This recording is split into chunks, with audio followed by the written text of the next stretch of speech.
everyone. Welcome to another episode of Fire and Butterflies, where vulnerability meets authenticity, where courage meets love, and where fire meets butterflies. And I'm your host, Comadre Cristal. And today I'm very excited to have another special guest on my podcast. And this woman is phenomenal. She is someone that I actually connected many years back with, and I didn't realize that until I connected with her again a couple of months back. And when I connected with her, she reminded me who we were, and I was like, "Holy shit! How much time has flown by?" But she is beautiful soul, and I had the privilege and honor to ask her to be on part of this podcast, and of course, she said yes.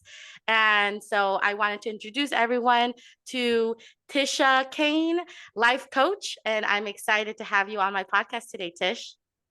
Hi, how are you? Thank you so much for allowing me to have this space to share my story and share with the world what my mission is. So you're such a blessing to me. Oh, thank you. Thank you. Thank you so much, Tish. I love you so much. And it's so funny how life can create that for us, how it will bring people back into our lives even after we think where our seasons are done. Because you know this, everyone comes into our life for a reason and for a season. I'm always blown away when seasons are repeated.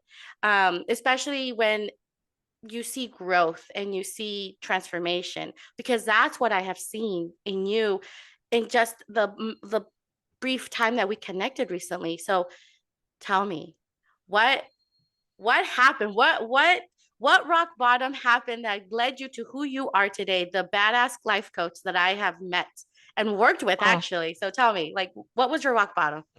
yeah, wow. Wow. I mean, it's been long and deep and wide and all of it. And now sitting on the other side, I'm thankful for it all. You know, um, 8 years ago, there was a life-defining moment, a pivotal moment in my life where um, I had no support. So my mother died when I was 23. My stepfather had remarried and he had his own family, very busy with some foster children.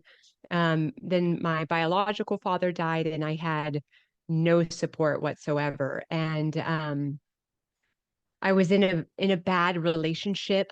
Um, and that relationship dissolved after I finally said no more. I didn't want to be in that relationship anymore. I began to wake up to the reality that I knew I wanted something better for me and my children. And at that point, my partner at the time wouldn't allow the relationship to end. And so I became a victim of domestic violence and I went through a very, very tough time and I didn't have any support whatsoever. And um, I was trying to maintain, I was a rock star at work. I was always in the past hustling for my worth, right? So I climbed the corporate ladder so very, very quickly. I was always the supervisor, the lead, the supervisor, the manager, the senior ops manager.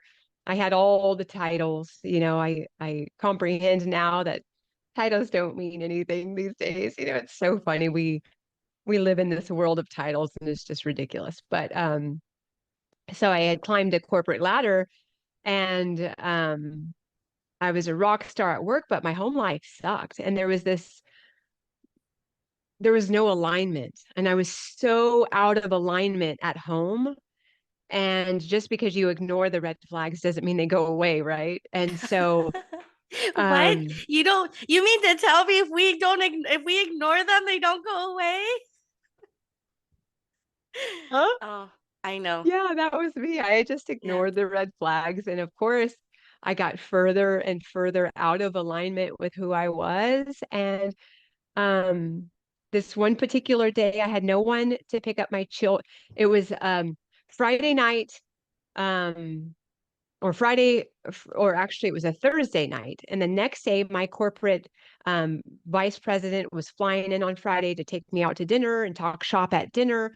My children were at school, and on this one particular day, the Boys and Girls Club, they shut down like at 1 o'clock in the afternoon. So I was like, okay. Oh, and my children were in third and fifth grade. And we only live 7 minutes from the school, but that would mean that they would get out at 1, and then they would need to walk home and stay by themselves until one, I got out of work in Stockton at 5 o'clock. So then I would be home at 6, but then I knew my executives were flying in, so I had to do dinner. So I wasn't going to be home until 9. And I had no one to watch these children. And so the anxiety welled up in my body, like, okay, how am I called everyone. I called my friends who said that they were my friends. I called my family who said that they were my family and said, hey, can anyone please pick up my children at 1 o'clock so I can at least meet my executive and tell him I can't go to dinner, but at least, welcome him into the company building and all the things. No one showed up for me that day. And looking back, I do believe that life is happening for us and not to us. In the eye of the storm, you would not have been able to tell me that. Oh Uh, yes, I know. I actually know what you're talking about. yeah, but when I look back, it was the perfect storm. It was a moment where I needed no one to show up to really comprehend that everything I need is within inside me, and I'm so far out of alignment, and I need to do a course correction, and I needed to do it quickly. So I had a panic attack. I didn't know what, and I thought actually I was dying, right? I thought I Mm-hmm. was having a heart attack. I thought I was dying. I remember being at home by myself, like can't catching my breath. I had no one to turn to, no one to lean on. And I called my boss. I said, I just quit. I quit. I'm a quitter. Wait, you quit on the spot? Yeah. Wow. That ah yeah, but And I was even making, taking a moment, like even that takes courage though, to quit on the spot. Because I mean, wow, wow. So keep going. Sorry, I didn't mean to interrupt, but that was like yeah, what, you quit on the spot? That's yeah, wow. I didn't. And it's funny because my mentors tell me all the time, like, Tisha, you've always kind of just known how, you've always kind of found the right path, not knowing what you were doing. And that Mm-hmm, is really the thread of my life. Like I've always kind of just found my way to the right path, listening intuitively, and I didn't mm-hmm, know it was my intuition that was guiding me. So mm-hmm. I was making $134,000 a year. I was getting $50,000 bonuses. I was doing well for myself, and I just called my boss and said, I quit. I feel like I'm dying. I don't know what's doing. And he said, wait, hold on, hold on. He says, why don't you take a couple weeks? You do have vacation, because I'd never take vacation, right? I'd work 70 hours a week, and then I would feel guilty for working so much, and my kids having to be in Boys and Girls Club, even though they were fine, right? I would feel guilty, and then we'd live it up on the weekends, right? I'd treat the children to like a weekend in Monterey Bay and all of those things. So we always lived it up. But he's like, wait, just take a couple of weeks and get things together, and then let's come back and have a meeting of the minds. I said, great. Well, during those 2 weeks, I really sat with myself and I said, my values haven't been aligned for a long, long time. And my values were to the corporate job, and my values were to them and not to the family, even though, I was doing the best I had with what I was doing the best I could with what I had at that Mm-hmm. time. And my Mm-hmm. children were taken care of, they had all the things, but they didn't have mom as much as I wanted them to. And so Yeah. I took a look at my values. And after that 2 weeks, I'm like, I'm not going back. And I don't know how I'm going to feed my 4 children. I don't know. But I tell you, Crystal, inside my body, and I'd spent many years trying to get outside of my body because I didn't love myself. But inside of my body, I had this visceral feeling of um, peace. I just knew that I'd be in a position that it'd be okay. And so I went down to the county. I applied for welfare. They gave me food stamps. They gave me, um, enough money to pay rent, pay mortgage, you know. Um, but that was the first rock bottom. The second rock bottom was I didn't realize that the welfare system would go after the fathers, and I had four kids and three dads. And my children at this time were 10 and 8 and 6, 10, 8 and 6 and no, 10, 8, 10, 8, 5 and 1. And I didn't know that because I applied for welfare that they would go after child support for the dads.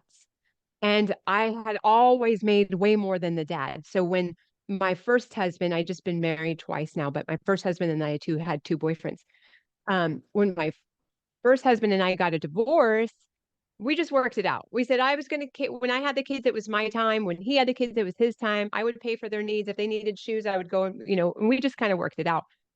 Well, wow, that was a string of fire that spread to my ex-husband. And I remember the text like yesterday, and he said, "Hey, the games begin." And I said, "Games? What are you talking about?" He goes, "Oh, child support called me today for child support. And are you playing games with me or what?" And I said, "I'm sorry. No, I'm not playing any games." And in fact, I didn't tell him I quit my job, but I told him I was laid off from my job and I had Mhm. to apply for welfare. And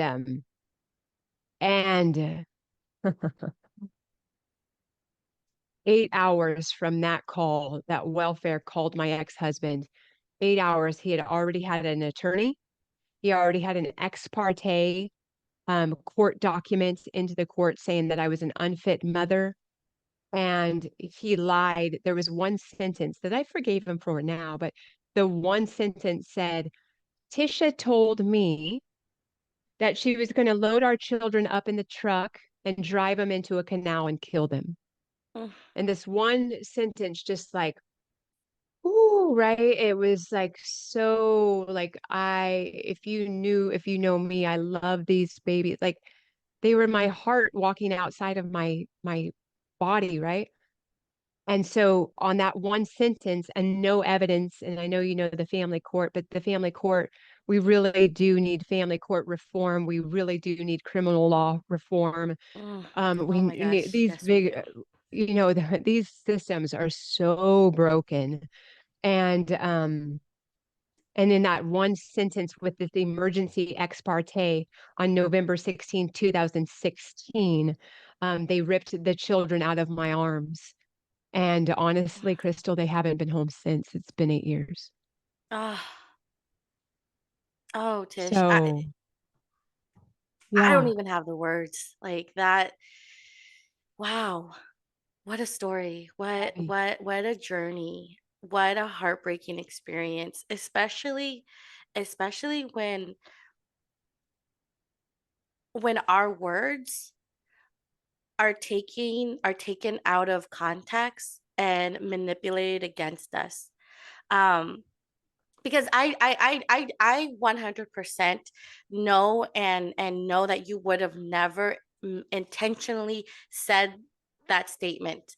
Um, however, when and this I say as a mom that I was also struggling in my own marriage during my time of like the best word I could describe is like the craziness in our head. Like sometimes the only solution that we get in our craziness is we just want everything to end. And it's not that we want to hurt people intentionally. It's not like, but as women, I think we do get this pressure of like, I can't do this anymore. I want to pack up the kids in my car and drive into a canal.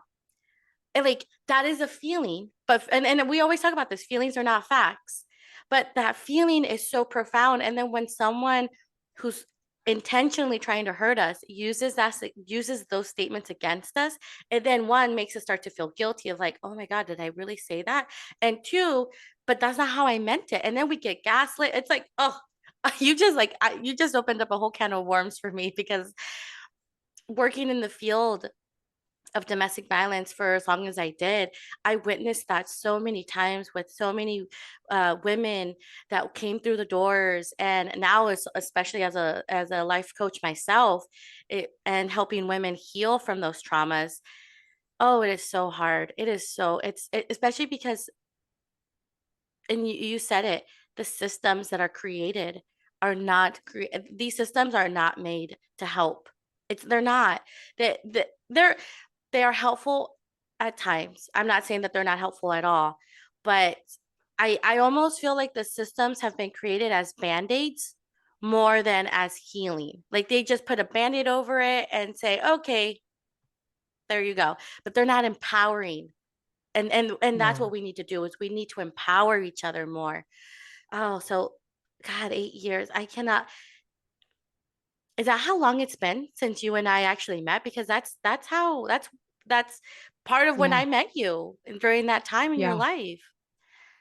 Wow. Yeah. So And tell us, go ahead. at the foundation, like I never said any of that. It Oh, was all made up.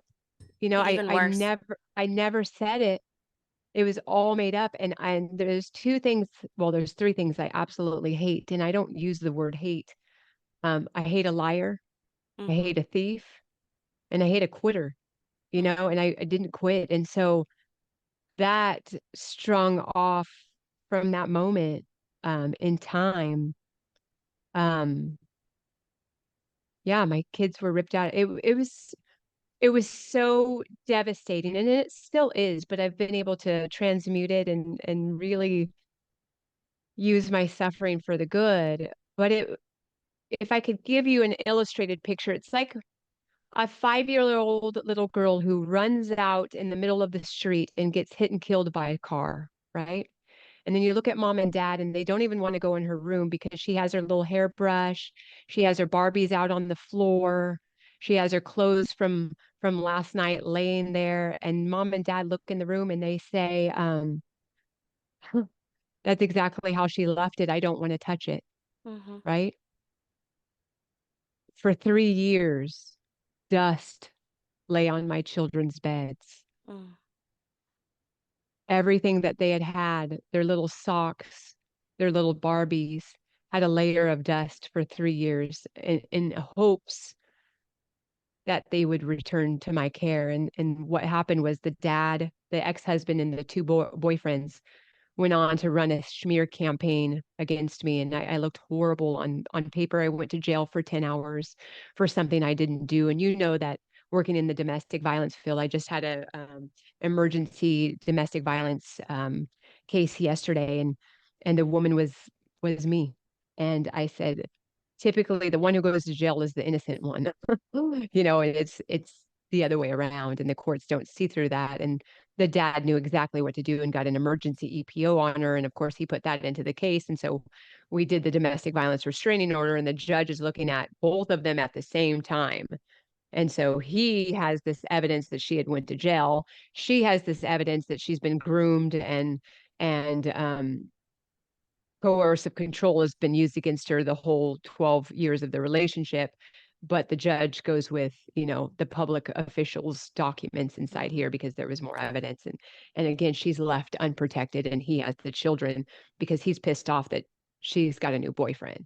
Right. So it's like these common themes and common threads that I can finish these women's and men's too. Like there's narcissistic tendencies in women too, but I can finish their sentences. I know the game. I said, let me just stop you there. I want to give you a voice to hurt, but I can tell you this is the, and they're shaking their head. Yes, you know. Yeah.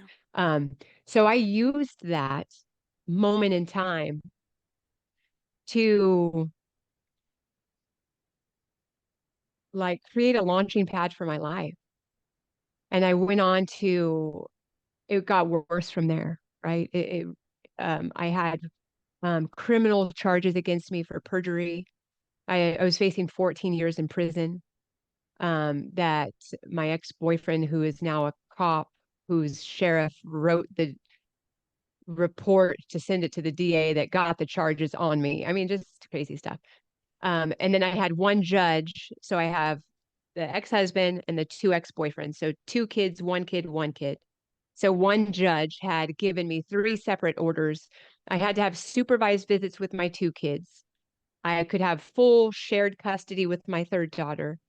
And then my fourth child, because the dad was labeled a predatory narcissist, labeled that by the medical Mm-hmm. therapeutic division, that I could have full custody of my 1-year-old son.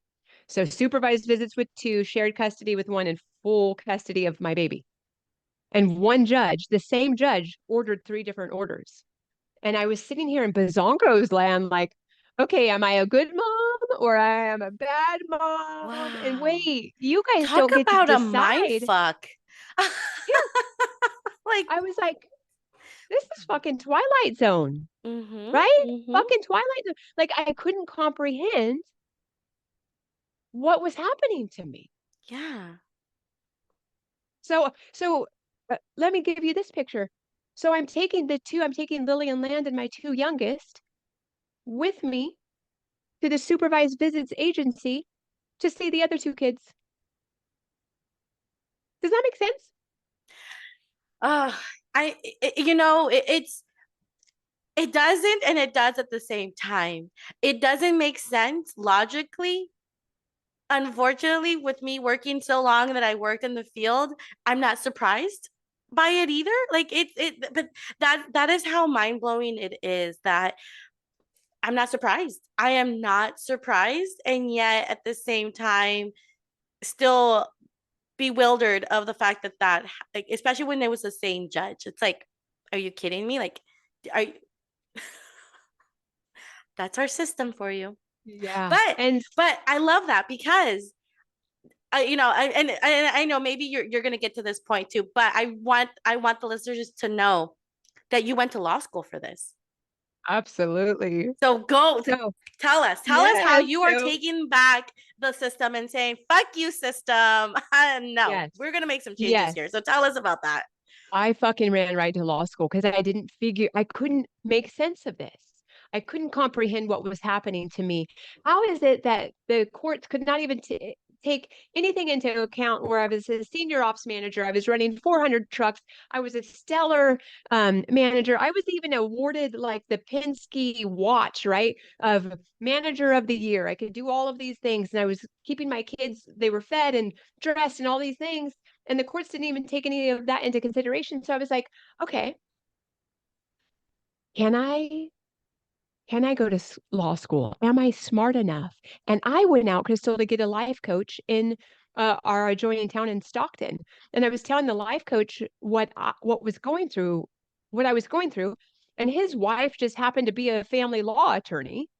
And I said, this is so just bazonkros. I said, I think I want to go to law school. He goes, well, what's stopping you? And I said, I don't think I am smart enough. And he goes, what? He Oh goes, yeah. you're running the ice road truckers. You're running 400 trucks. You're doing P&Ls. You're keeping the lights on. You're making money for your barn. And you're telling me you're not smart enough to go to law school? He goes, huh. And so I said, huh, maybe I had to check in with myself. So I studied for the LSAT. The LSAT, they said you should take like 6 months to study. It's a very difficult test to get into law school. It's like the foundation to see if you even qualify. Could go. You have to have your bachelor's degree. I had all that, so I took the LSAT, and they said study for 6 months. I studied for 2 weeks because life got in the way. Not only did I study for 2 weeks, but when I took the test, I passed it with flying colors, and I could go to Pepperdine University out in Malibu if I wanted to. Wow. Um, Yes. So I was trying to figure out how I could go to Pepperdine so I could get some cloud out in Malibu. And there's a Malibu Beach RV park that my current husband said, "Hey, we'll just drop off the RV." And since I only had the responsibility of two kids now instead of four, Mm-hmm. that I could possibly make that work. But we didn't. And I took an easy route because life at that moment was really hard anyway. So I Yeah, went to yeah. a local school in Stockton, Mm-hmm. and yeah, I went right through law school and I was studying, and I was making the grade. And so one moment I was really proud where my criminal law professor writes at the top of my exam, Tisha, you remain at the top of your class. So not only had I been studying and doing so well, I was at the top of the class, but I remained there with each exam. Yep, she's stellar. Yep, she's stellar. Yep, she's stellar. And I love homicide, man. I can watch the news today and know, oh, okay, second degree murder or oh, involuntary manslaughter. I can pull it out in a minute, right? And interesting enough, oh, I just had a couple doves come and say hi. Um, Oh.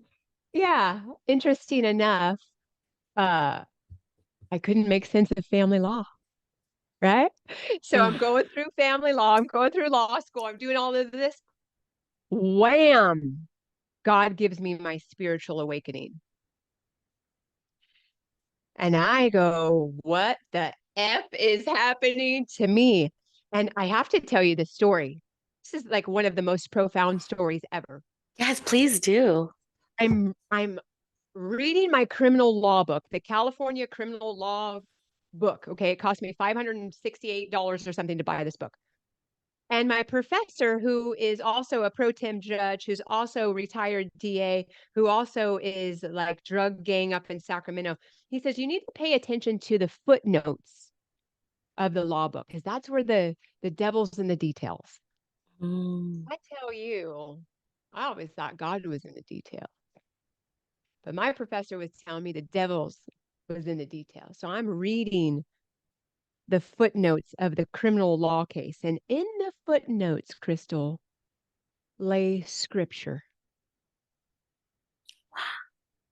And I said, what the F is going on? How the F do we have scripture in the California criminal law book? So I went to scripture. So I took that and I went to scripture. Now I have my Bible open and I have the criminal law book. And I said, but wait a minute. Isn't there supposed to be a separation of church and state? That makes sense. And then God said, and there's more. And I went on to realize that there's the legal side and there's the lawful side. And these are two totally separate things. There's Wow. the public side, there's the private side. So when you go up in these courts, you're in the public.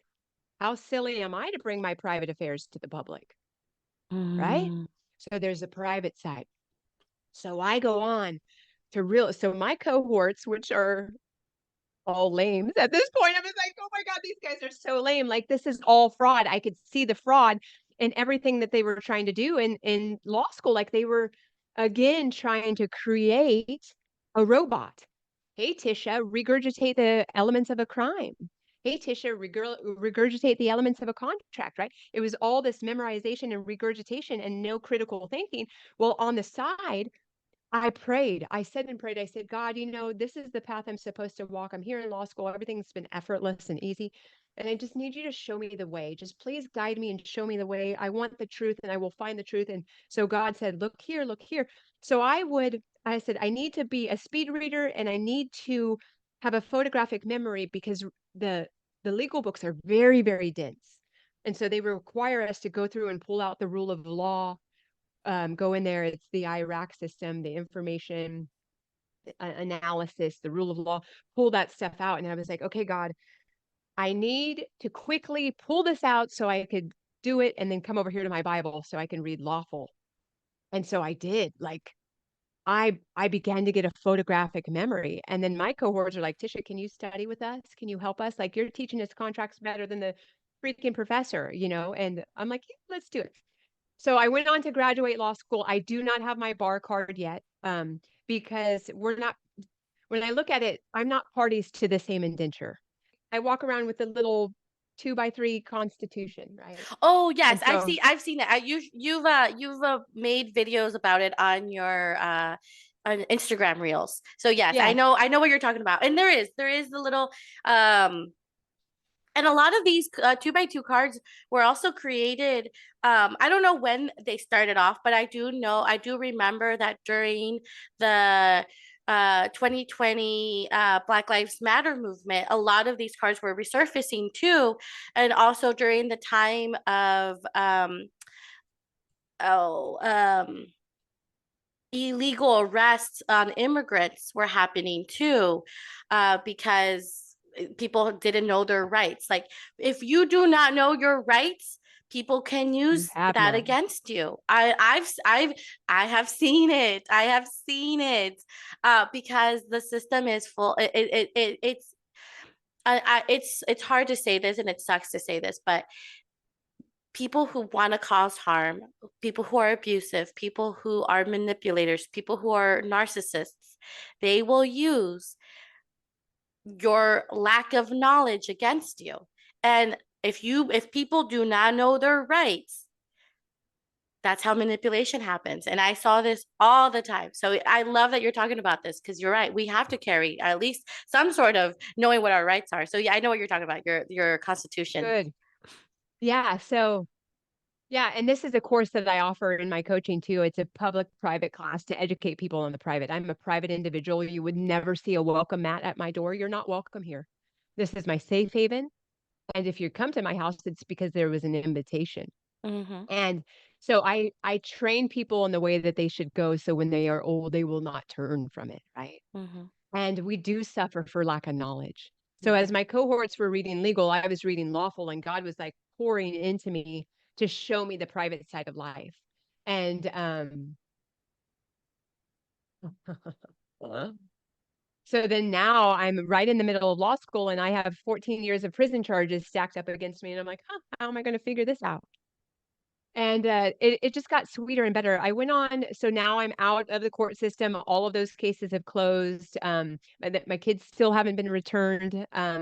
But I had to come to, that was another life defining moment, a pivotal moment in my life where um,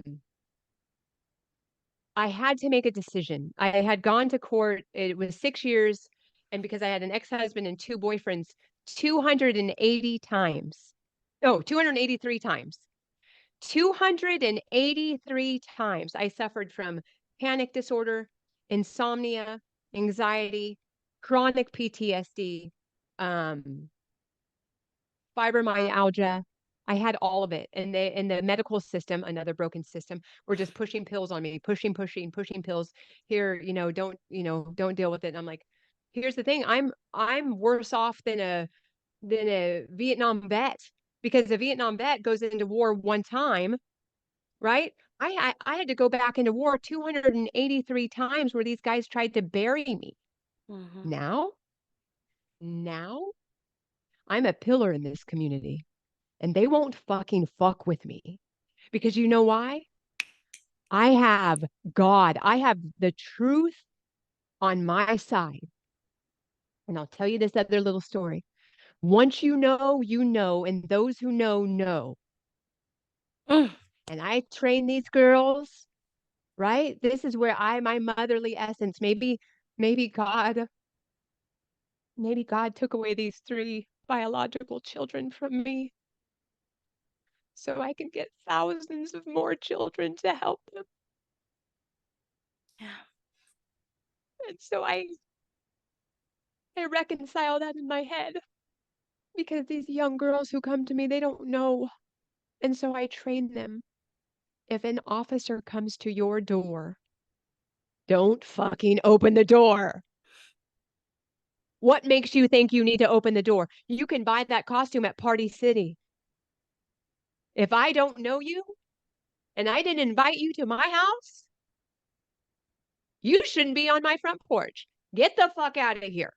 Mm-hmm. And I had this situation. This is one of the threads of my wins. So I went on to win some battles. And I fucking won the war too. Because the war was radical forgiveness for all of these. I had to forgive the justice system for not giving me justice. Mm-hmm. Yeah. Right? And inside my whole body, I have. Because I know there's got to be dark to allow the light to shine through. And girl, I am a light, Mm. right?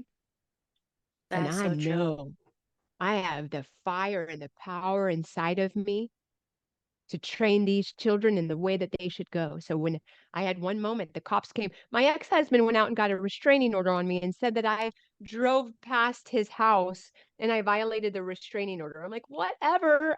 Where's proof, right? That's the problem is these systems don't require any proof. So basically, you could just lie and get away with a whole bunch of shit, right? Mhm. Mhm. This is how you win in court: lie and be the first one to file.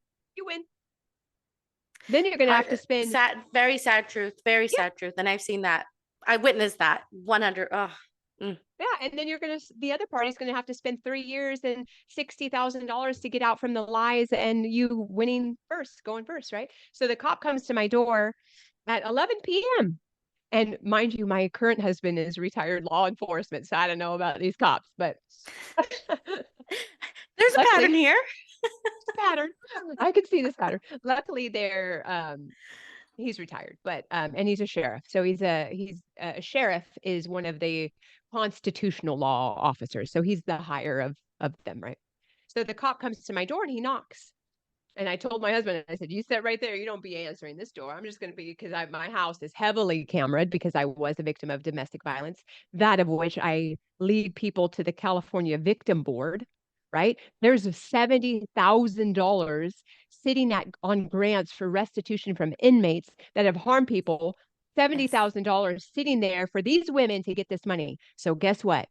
I figured this Tisha Marie Cain is getting everything she has coming to you, Mm-hmm. to me, to everybody. I wish this for everybody. And it makes you really come correct on how you behave, right? Because I'm getting everything I have coming to me. So I know, Crystal, that when you leave me, and this is how I operate in honor on the private side. When you leave me, you're going to be better off in Mm-hmm. everyone that I touch, right? So Mm-hmm. this law officer, he's knocking, and I'm like, okay. I'm looking at him at my cameras that the California Victim Board has paid me $70,000 for being a victim of domestic violence. And he stands there on my front porch, and then he goes over to my baby's front window and looks inside my baby's front window. Oh man. In the past, I had a temper. Okay. I had a long fuse. Took me a long way to get there.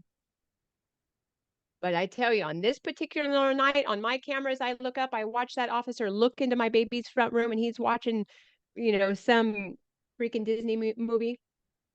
And I just had it. I go over the front door and I open him all. Who are you? And he goes, "Hi, are you Miss Tisha Marie Cain?" And I never identify myself. You do not identify yourself at the door. I said, "Who are you?" And I'm operating on the private side of life. So the one asking the questions is the one with the authority. Mm-hmm. Always ask questions. He goes, "I'm officer so and so. Your ex-husband called and said you violated the restraining order." I said, "Did you see that no trespassing sign on my front porch?" He says, "Yes, ma'am, I did." I said, "Great."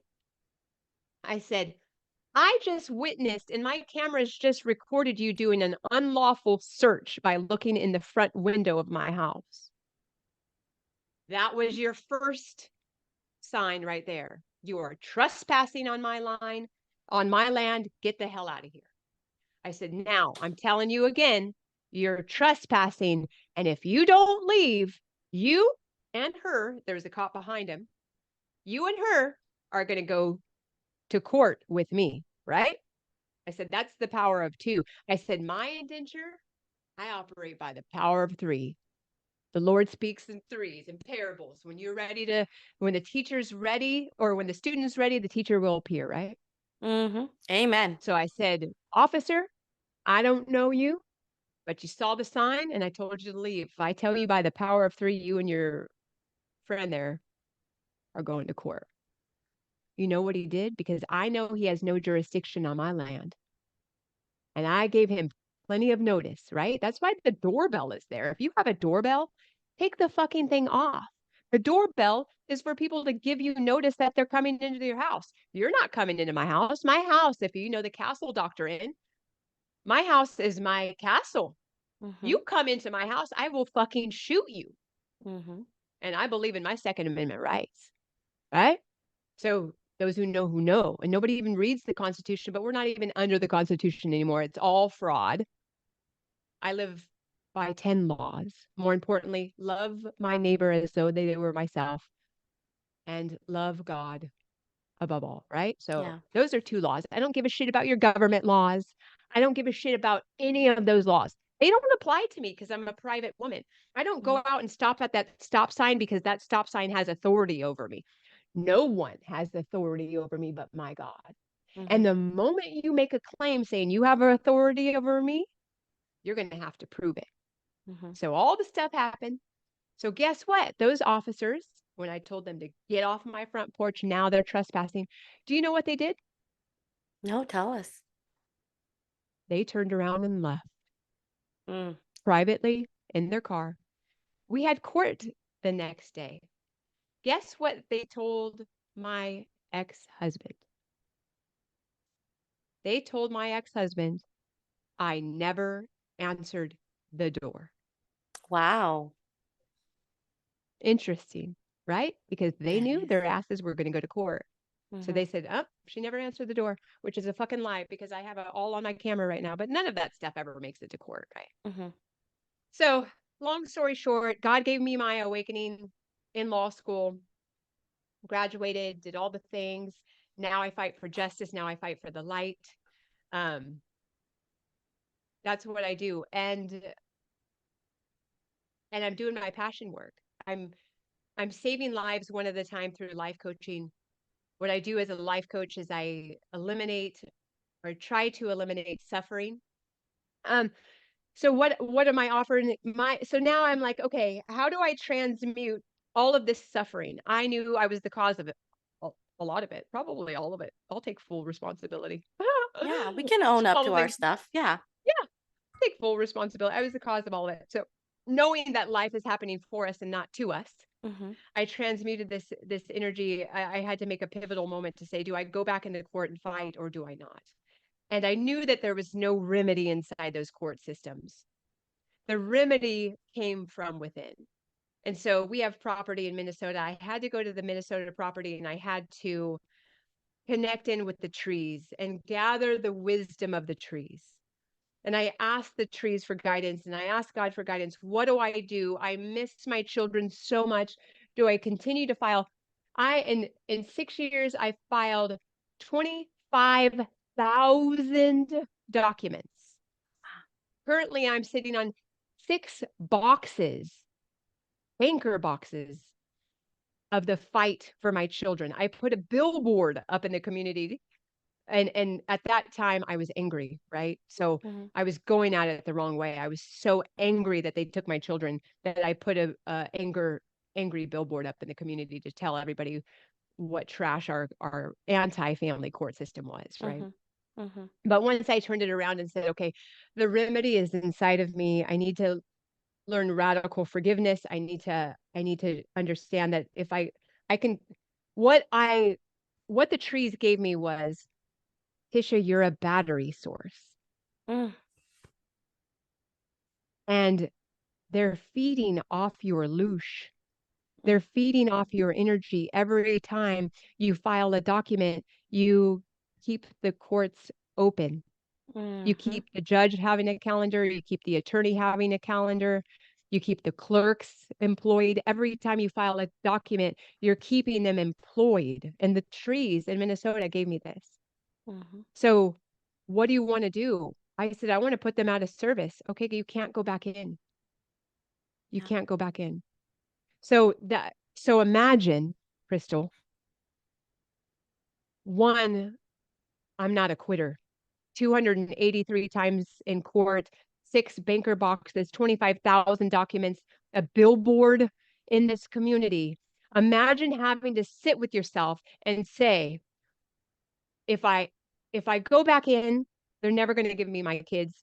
But if I don't go back in, they're certainly never going to give me my kids. Yeah. So sitting with that, like, what do you do? Like, Yeah. it's Mm. a pivotal moment in your life. Like, what do you do? And I had sued the judges. I had sued everybody. I'd gone so far up the ladder through the judicial council. There's sleeping watchdogs, and if you read the California Constitution, you can't sue them. Like, there's no remedy. Yeah. It's like this closed loop pocket pal system that just is a for profit entity. Mm-hmm. So if they're a for profit entity, who are their clients? Me. Yeah. So I just said, no, that's it. From this day forward, I'm not going to file another document. I called, and this is where I transformed my life. I called my ex husband and my two ex boyfriends. And I knew that two of them were going to go to voicemail, but it wasn't that. It was like this radical forgiveness. And I called them out of the blue and I said something like this: Hey, I know I haven't talked to you in a long time. It's been a while. And I'm in the process of transforming my life. And I wanted to, one, apologize for anything that I did to you consciously or unconsciously, because I was very unconscious in those relationships. Yeah. I want to apologize for anything I did consciously or unconsciously in these relationships. And I wanted to see if I could create a possibility that when you and I think about each other, the channels are clear. Mm-hmm. And for whatever it's worth, Mm. I love you and we had a soul contract for a reason, but I'm not going in those courts anymore. Yeah. And I release you and I release myself from this burden.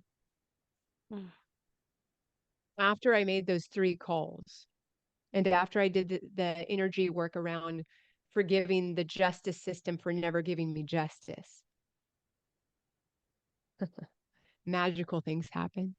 I made a I bet they did. Tell us what happened. I made space. I created space. I made a $14,000 month. Mm. I got client after client. I had a 17-year-old girl seeing me every week for life coaching. What's the difference between a therapist and a life coach? And this is my perspective and my truth. And this is our podcast, so I get to say it. A therapist keeps you Absolutely. looking in the rearview mirror. A life coach keeps you looking frontward. Let's go. Let's keep moving together forward. And that's what I do. I don't care what happened in the past. The past is the past, right? And I try to collapse with and this is what I say: I have the experience and I have the knowledge. You plus those together and you equal the wisdom.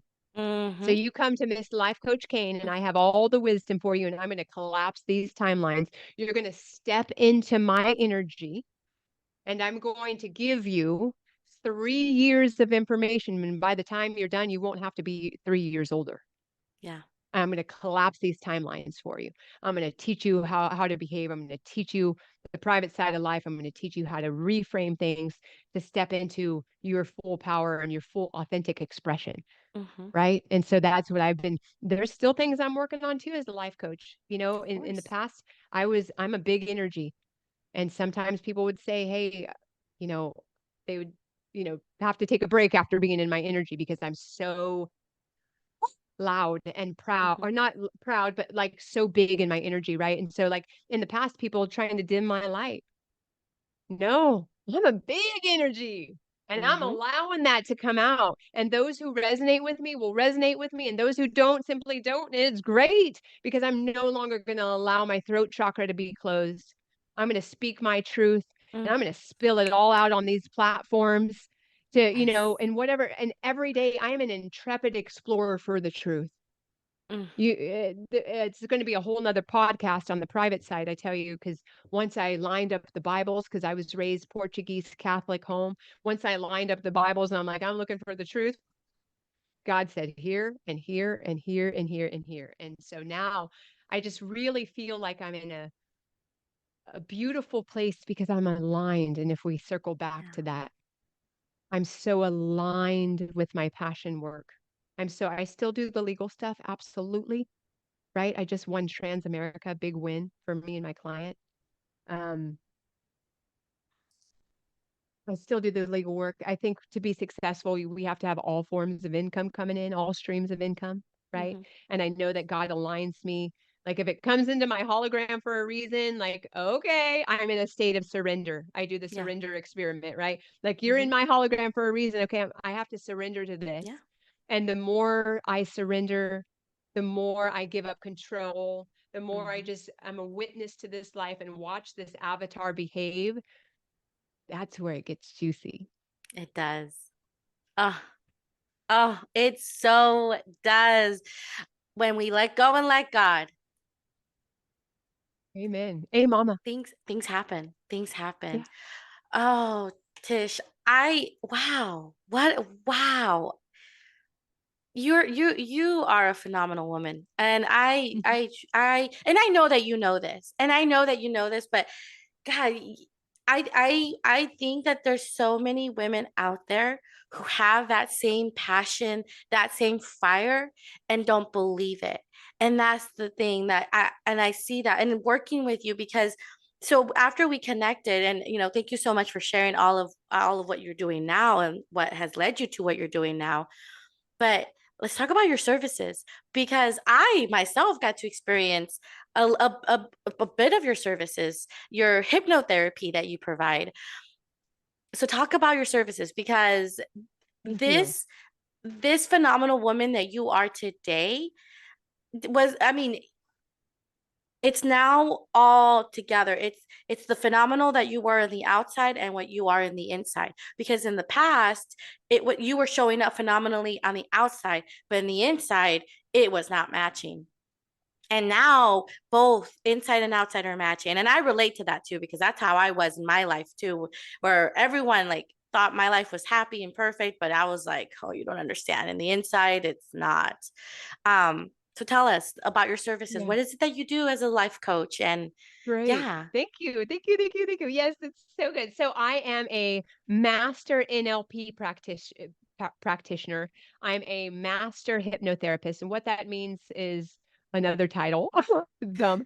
But I have over 500 hours of in class integration work and probably thousands of hours with my clients now. But so I'm a master hypnotherapist, master NLP practitioner, life coach. My offerings include um, I'm also trained through Dolores Cannon. So I'm a quantum hypnotic healing technician practitioner. So I do past life regression. I take you back in your past life.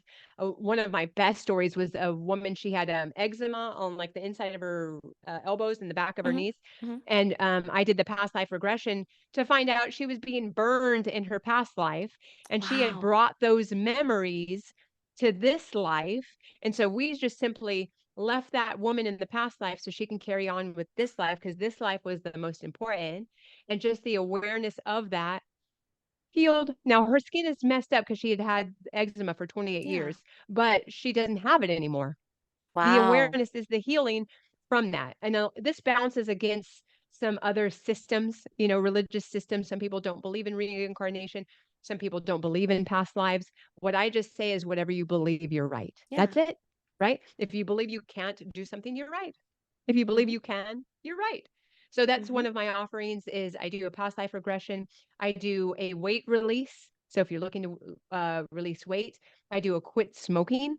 If you're looking to quit smoking, what's close and dear to my heart, and this is what I offered you too, Crystal, is it's called emotional change technique.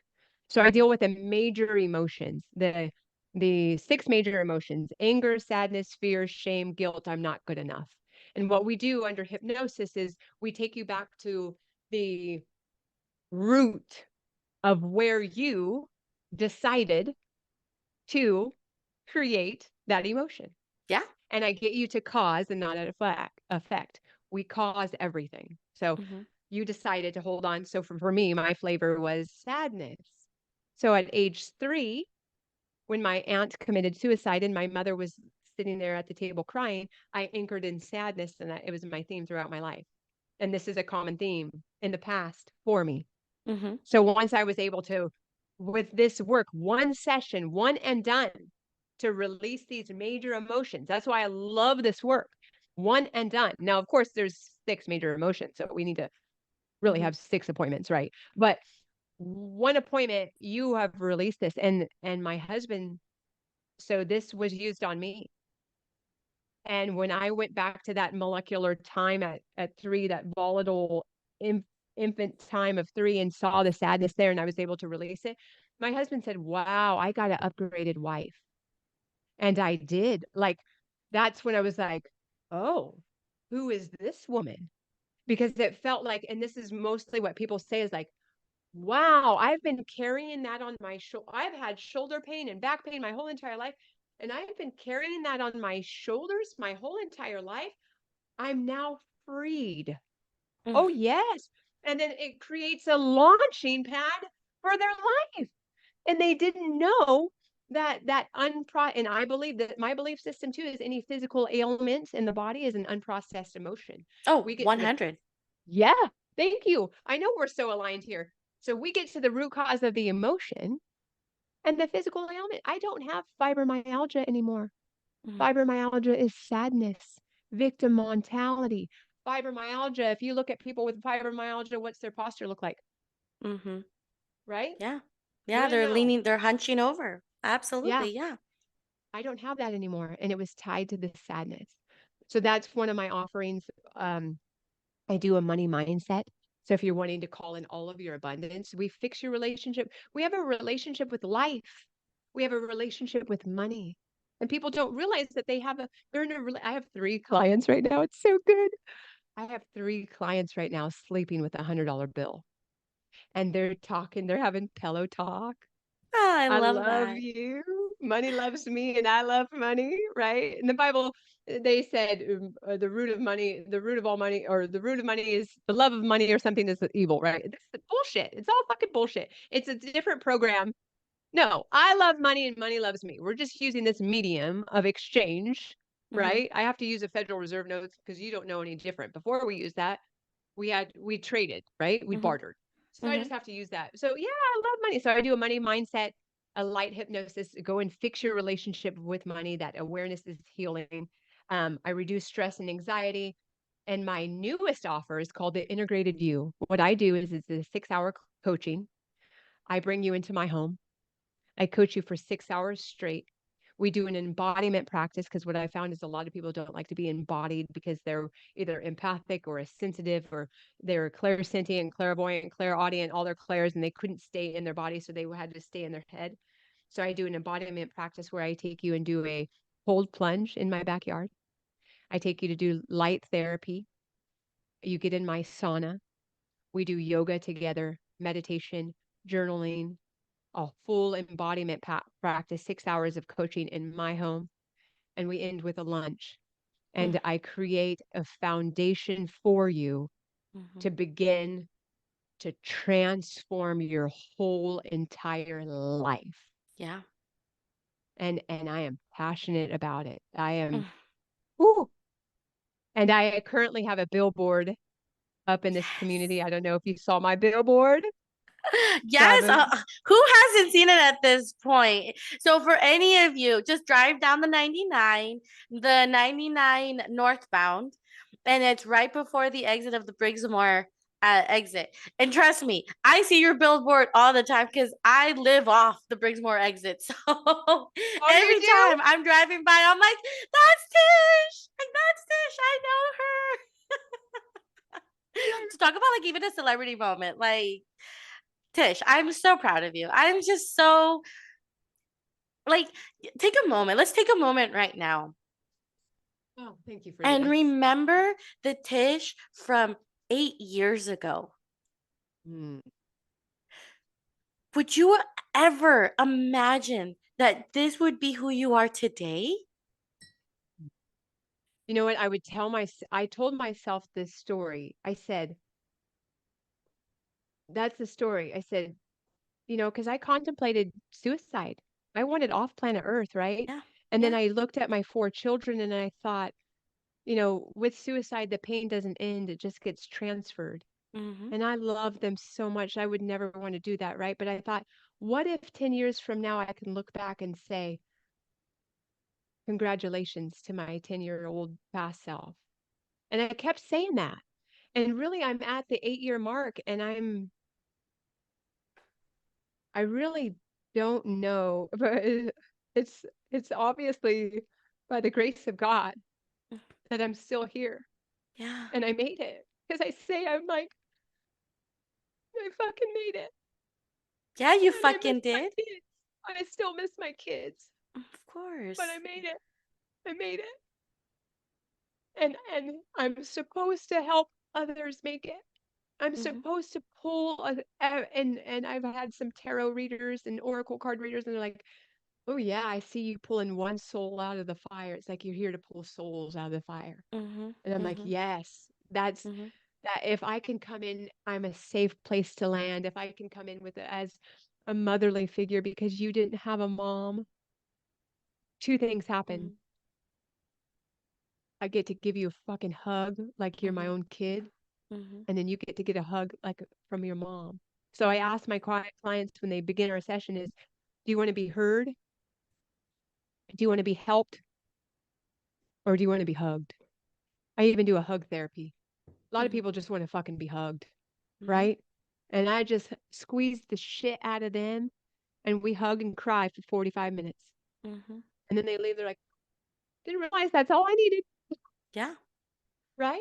Yeah. And so thank you for taking a moment just to visually take me back from where I've come from to where I'm here. Cause I think this busy life and me always giving, giving, giving, and me being allowed to receive today on your podcast um, is so special to me. You're so special. You're so So thank special. Tish, again, I am blown away with the transformation you've had in the last 8 years. Um, blown away because everything what you described of the feeling, the anxiety that you carried, the the panic attacks that you were having, like so many women experience this every day. And I know because I witnessed it so many for so long in the agency that I worked in. um and just to hear your transformation and your story, one, it gives me hope, but also I'm really hoping that my listeners are able to hear that and say, and to anyone out there, you can do this, just keep going. Yes, it's fucking hard, because I guarantee you probably had a lot of ugly booger cries, didn't you? Oh man. I mean I just gave you the surface. I mean I know you did. it I was know so deep. it. I know. And I think that's the part that my healing journey in the last, because I've been on my own journey for 17 years, and just to look back and all of the ups and downs and the highs and the fucking lows, and those, the lows are the ones that hurt the most, because those are the ones that we sometimes don't feel like we're ever going to get out of them. uh Yeah. and but we do, we really do. We just have to have faith and keep moving forward. And everything what you're talked about is like your faith kept you going, your love kept you going, that fire in you kept you going, and it's keeping you going. And Yeah. I love that that's all happening, and the services you provide are absolutely needed, and they're out there, and I love it. So I'll share a little bit of my experience with the service that you and I had, because I don't think I've never had hypnotherapy before you. And so when I didn't know what to expect, I was just like, okay, have an open mind, open heart. That's always the plan. Anywhere you go to, have an open heart and open mind. And then just, if it's for you, great. If it's not for you, that's okay too. And so I was just like, okay, let's see what's gonna happen. And the emotion that we touched on for me was the not good enough. That one haunts me. I even had a podcast episode not too long ago about imposter syndrome. It's still there. So it's again that constant, like, you got to keep working, you got to Is keep it working. still there? Is it No, still there for you? it's not there like when you and I first met. Okay. I think now, and I talked about this in my episode. I was always really good at faking it, and really Mm. good at pretending like it wasn't there, and like faking a smile and pretending like everything was okay. Um, and when you and I had our session, a lot of that stuff resurfaced again because I didn't realize like I was still holding on to a lot of that stuff. And so since then, in the last month, it's almost been like I've had my blind shields off, like my blinders have been off, and I'm seeing things differently where I'm like, oh, I get to show up fully for this. I get to show up authentically for this. So why do I stop myself? So it's almost like I was seeing my self-sabotaging behaviors more than in the past where I didn't know the self-sabotaging behaviors were there. So now it's like I have an awareness more than I ever had Yes. before. And Awareness is healing. yeah, and exactly what it is. Awareness is healing because you're right. What your services are for sure a one and done. And but this is my experience is what a lot of people don't realize is that the work has to continue afterwards. Yes, Like the you still have integration, to do the right? work afterwards. You can't Yes, just go to yes. any healer, you can't go to any practitioner, any therapist, any life coach, and they're not going to solve it for you and they're going to be like, "Boom, you're cleared, you're good. Go on." It's never going to happen again. It's like, no. Now you have the tools, now you know, and now you got to work and work and work towards it. And so that's what you did for me in this last month because it's been a month since you and I had our session. And I myself am just like, holy shit, I have been self-sabotaging my own happiness. I have been stopping Ooh, myself from receiving my true gifts and my true blessings and my true abundance. I am enough.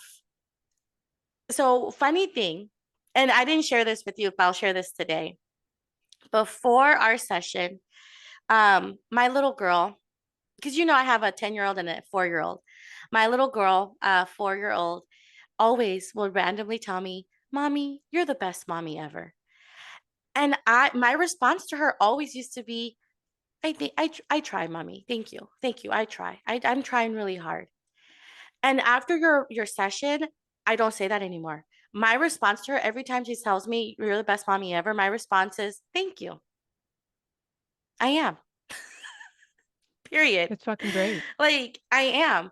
Because before like, any compliment I would receive, even from my own freaking kids, like even from people who I know love me, and even from people that I know truly meant it, a compliment was really hard for me to accept. Like it was Oh, girl, so you're looking in hard. a mirror. Yes. Yes.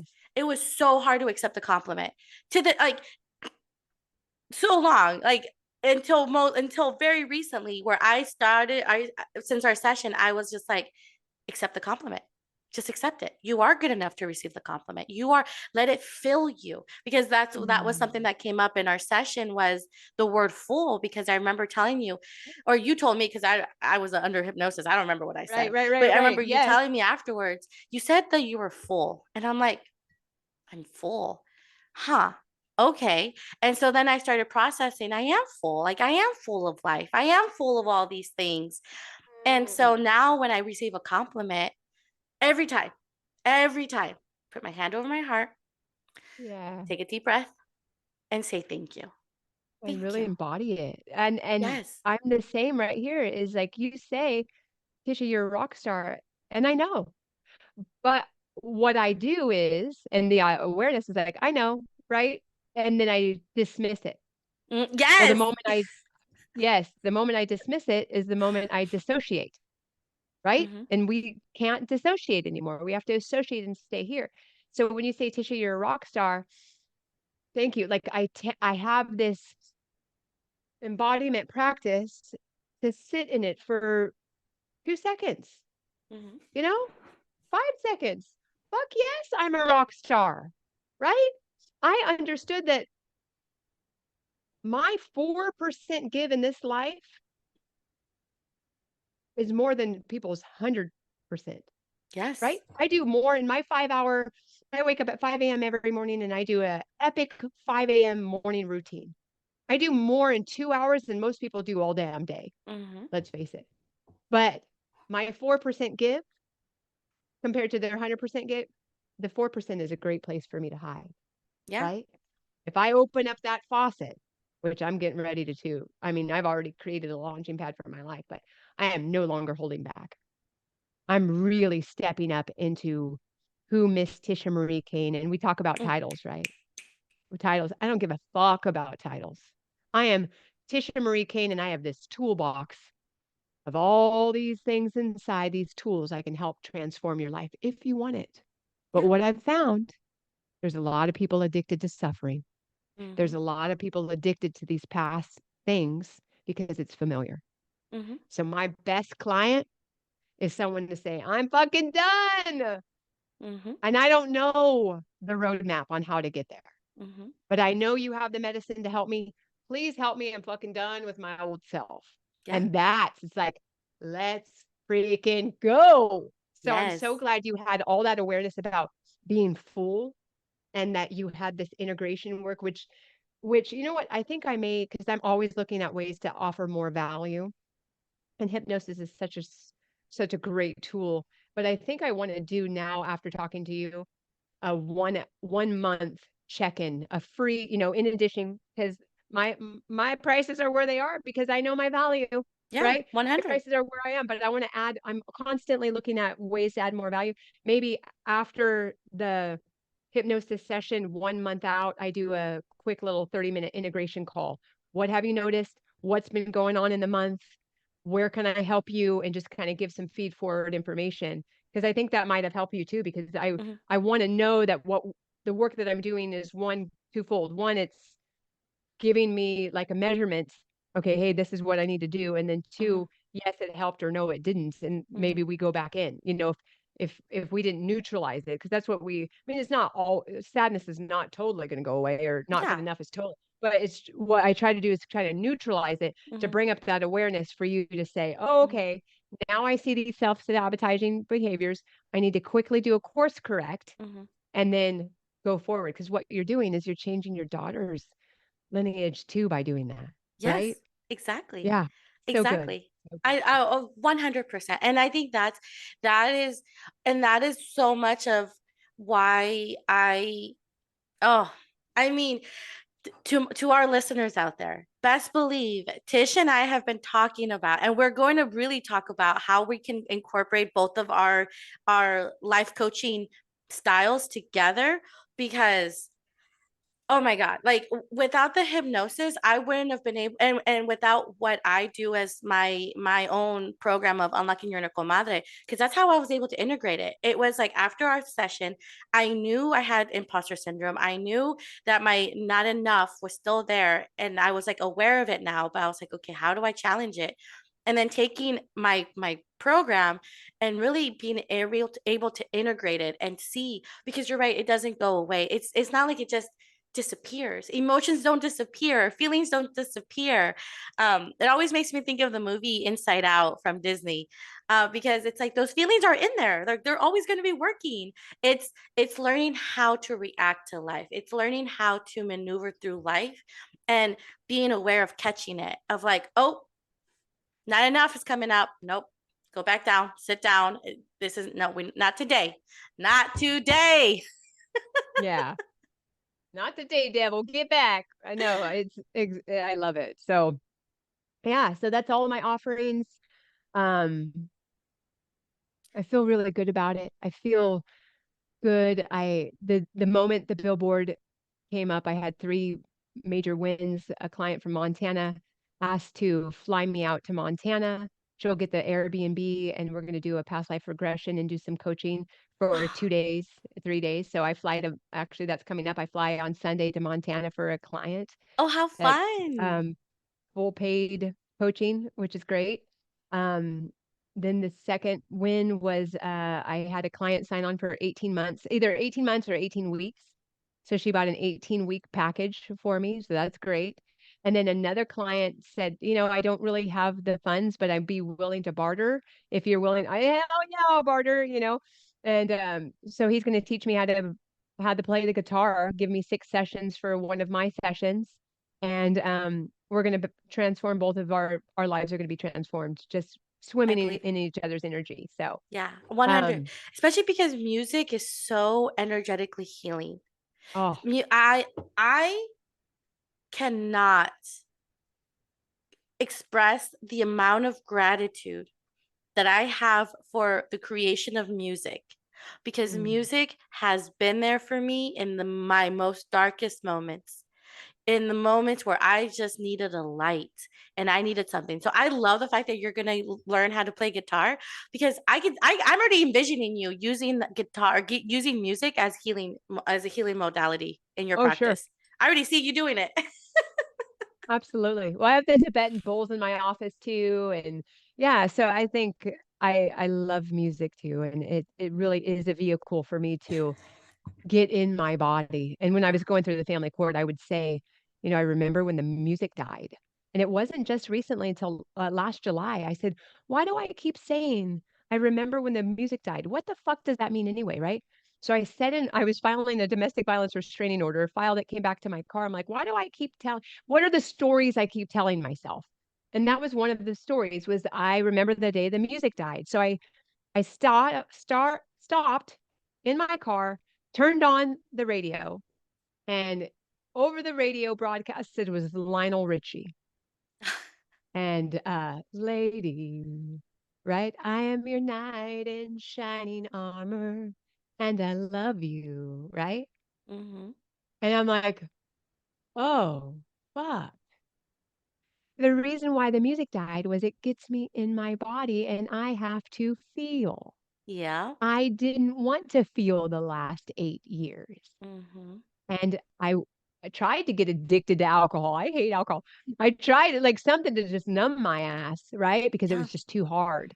Yeah, it is. Now these days I'm very clean on what I eat and drink, and I just have nothing but peace, love, and joy. And Mm-hmm.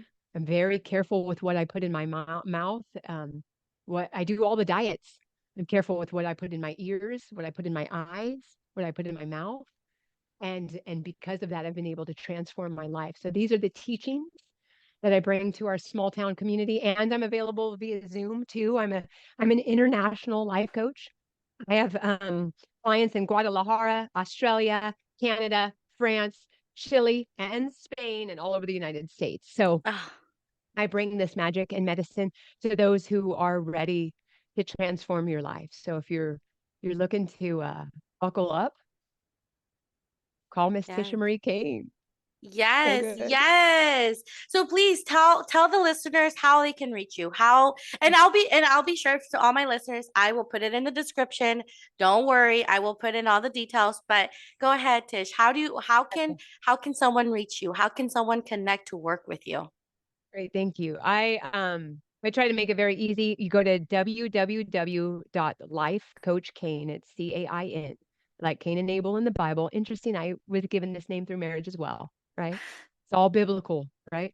So www.lifecoachcain.com. And what's special about my website is I update it weekly, and it's a place where you can book and pay. So if you're not quite sure what services that you're wanting or you want to have a little discussion, there's a free discovery call. So you can book a discovery call with me. We can have a quick little 30-minute discussion. I can line out what's going to be best for you. Or if you're like a full fuck yes, like I've been wanting to quit smoking my whole entire life, or I've been wanting to release weight. Every client who has done a weight release with me has released anywhere from 15 to 90 pounds. Hypnosis Wow. works for this stuff. Okay. Mm-hmm. So if you're like, I'm a full fuck yes, give me that weight release. You just go to my website, go to appointments, you book and pay, and you're there. And I'm the most um, loyal, the most committed, the most faithful coach in American history because I always fucking show up, right? I always show up. And that's one thing I hate is like I hate a quitter because sometimes I wish I can quit, but I'm all Miss Tisha Marie Cain is always there. So Yeah. if you're ready to transform your life, go to my website, book and pay. Let's fucking go. Yes. Oh, yes. To all my listeners, if Tish is your vibe, go. There's nothing wrong with it. I Like, coaches need coaches. I Yep. am not here to say, oh no, don't work with Tish. I'm a life coach. You have to work with. No, we all have our own niche. We all have our own flavor. We all have our own way of doing it. And I had one session with Tish and I was just like, afterwards, I left. And this last month, it's been transformative, even for myself. And I'm just like, holy shit, what a mind blowing experience. And so I do hope that more people come your way. And no, I declare that more people are going to come your way, Tish, Thank you. Yeah. because I you do. desire it. You Yeah. have a gift. You have a gift. Oh, your way too. I mean, you're doing, and that's why we connected is when I saw your energy don't lie, right? So when I Yeah. saw your energy, I'm like, this girl is my vibe.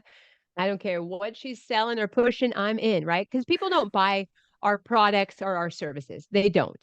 They want to swim in our energy. And I'm like, whatever this girl's got, I'm swimming in her energy because she is my vibe.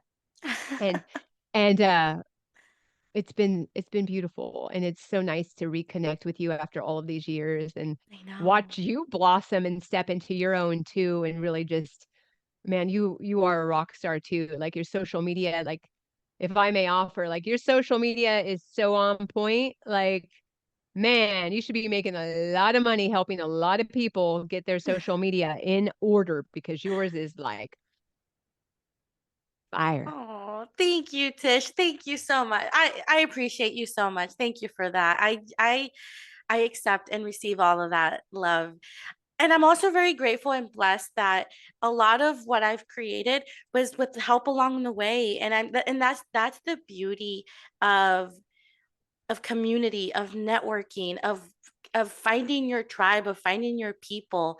Because now that Yes. you and I have connected or reconnected after so many years, I mean, the fact that you're on my podcast and I'm helping you and you're helping me, like it's We thank need more you. people doing this work and helping transform lives in the state of grace that we're in. So, We do. It's yeah, we need to do everything we can to help raise the vibration because Mother Earth, she needs it so desperately. She needs it so desperately, and all we got to do is just start healing within, and we can start healing the world around us. It does. The more we heal, the ripple effects it creates around the people we love, the people we care about, even indirectly. Like I guarantee you, like the healing that you've been doing indirectly has been healing your kids that you haven't seen. And I know that because it just it's how our energy works. It expands. So even though you haven't I connected with them, I really do want you to know that you're still helping them one way or another. thank you so much. I know. I see them. My big vision is one day all four of my children will be at my supper table and we'll all be having supper again together. And I there's so much joy in that picture in my head that's carrying me until I actually get it physically realized. Yeah. Yeah, so I cannot wait. And as we close out this podcast, I'd like to see if you'd be open just for us to drop in for 3 minutes and let me play a song. Yeah, absolutely. Go for it. This is your Okay. space. Woo! Go for it. Okay. So if we could just drop in, I just want to play this song for everybody, all your listeners, all my listeners, and just as the song plays, um, just embody it. Good? Okay. Yeah. By grace. Yes. Don't ask me how, cause I can't explain. It's nothing short of a miracle. I'm here. I've got some blessings that I don't deserve. I've got some scars, but that's how you learn. It's nothing short of a miracle. I'm here. I think it over and it doesn't matter. I know it comes from above. I've got miracles on miracles, a million little miracles. Yeah, miracles on miracles, count your miracles. 1, 2, 3, 4. I can't even count them all. Yeah.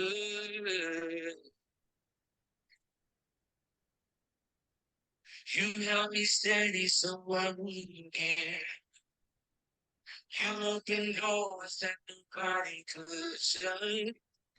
I hope I never get old. Thank you so much. Oh, thank you. It's something, it's a business. I'll have to because podcasting is such a trip, especially when we have to like put other music, but I'll be sure to put it on there because even the little bit that we did get to hear, because at the end, I don't know what happened. But be sure to send me the name of the song and You bet. the artist, because that, I mean, just the brief part that I heard, it was just so like, yes, miracles, So good. miracles. Yes. Mm, mm, Oh, so good. So, so thank you. good. So thank you for allowing me this platform, allowing me to drop in with you and share my story today. No, thank you. Thank you so much for being here today. Thank you so much for sharing your story, sharing your strength, sharing your fire, sharing yourself, because it again, vulnerability changes, and the more vulnerable we are, the more authentic we can be, and that takes courage, and you're all of that's met with love, and that is where fire and butterflies come together. That's why I love this podcast so much. Because it's like, yes, like like that's all we got to do is embody those parts of us, and it's hard, it is hard. So do you have any closing thoughts or any closing messages to our listeners out there? Yeah, I have 3 words. Just keep going, right? Even on your darkest day, just keep going. My mother's medicine was, you know what, honey, if you had a bad day, here's my recommendation. Go take a shower and get in bed, go to sleep, because tomorrow is always a better day, a different Yeah, day. You can start over, right? yeah, Just keep going. Even when you don't think that you can, call me, reach out to me. There are people, there are helpers. Mr. Rogers said, in the face of trauma, look for the helpers. They're always there. Crystal, you're a helper. I'm a helper. You know, suicide rates are through the roof. yeah, Suffering rates are through the roof. Just keep going. yeah. Mm, thank you. Thank you so much for that, Tish. Thank you so much for having and blessing us with the privilege and honor of having you on this podcast today. Thank you so much for everything that you do for this community. Thank you so much for your light. Thank you so much. Thank you. Thank you. Thank you. Thank you for being you. And thank you, all of you who listened today. And with all of that, I am sending you all so much fire and butterflies. And as always, don't forget, love your now. Bye. Hi, Crystal. See you soon.